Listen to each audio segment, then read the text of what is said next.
Should someone else's vote count more than yours? For 80% of Americans, that's exactly what's happening. Their vote for president isn't nearly as valuable as the vote of someone in a so-called swing state.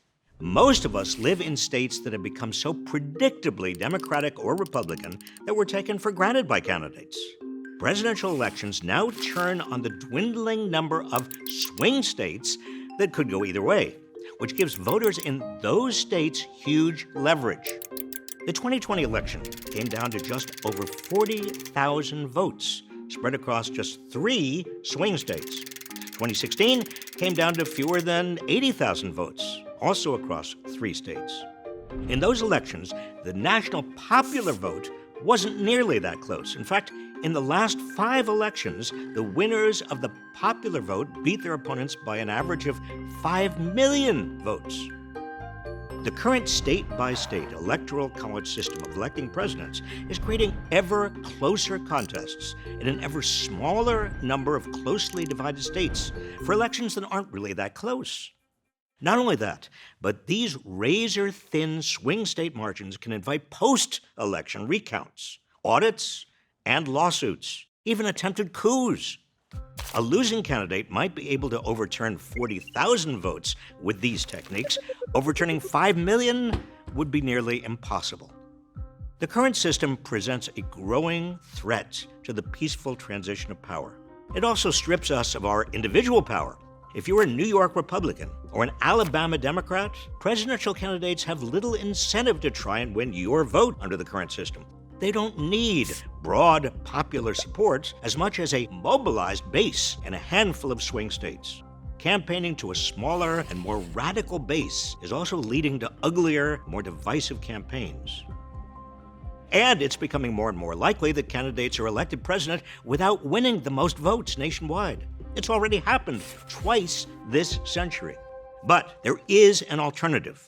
And it starts with getting our states to join the National Popular Vote Interstate Compact.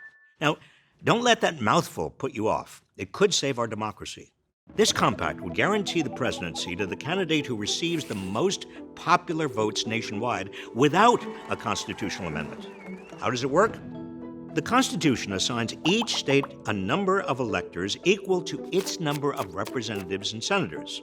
As of now, the total number of electors is 538. So anyone who gets 270 or more of those electoral college votes becomes president. Article 2 of the Constitution allows state legislatures to award their electors any way they want. So all that's needed is for states with a total of at least 270 electoral votes to agree to award all their electoral votes to the presidential candidate who wins the national popular vote. The movement to do this is already underway. 17 states and the District of Columbia have joined the compact, agreeing that once enough states join, all their electoral votes will go to the popular vote winner. Together, states currently in the compact have 209 electoral votes, so we just need a few more states with at least 61 electors to join the compact, and it's done. Popular vote initiatives have recently been introduced in Arizona, Michigan, North Carolina, Nevada, and Virginia, which if passed would bring the total to 270 and put the compact into effect. Now, naturally, this plan will face legal challenges. There are a lot of powerful interests who stand to benefit by maintaining the current system. But if we keep up the fight and get enough states on board, America will never again elect a president who loses the national popular vote. No longer would 80% of us be effectively disenfranchised from presidential campaigns. And a handful of votes in swing states would no longer determine the winner.